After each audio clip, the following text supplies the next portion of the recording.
Assalamualaikum biar lu nak tanya betul. Pakan berhubungan badan dengan isteri dikala watehid gaharamkan. Mohon penjelasan. Bagaimana?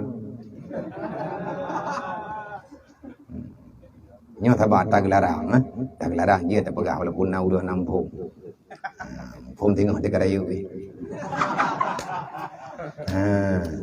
Pakan han gebi pegat hubungan badan dengan pakan hanjit hubungan badan suami isteri urinang dalam keadaan mahid. Pakan gepaharim. Mia tadayang pakan gepaharim nahak dayang nah. Pakan gepaharim memang itu wadai, taklifi. Cuman putra alatan, mereka yang alatannya lain loh.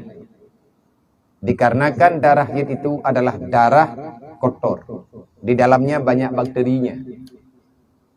Gepaharim dikarenakan le mafsadah. Bahkan nana tulis dalam kitab Bajurina, dalam kitab yang Anatu Talibina,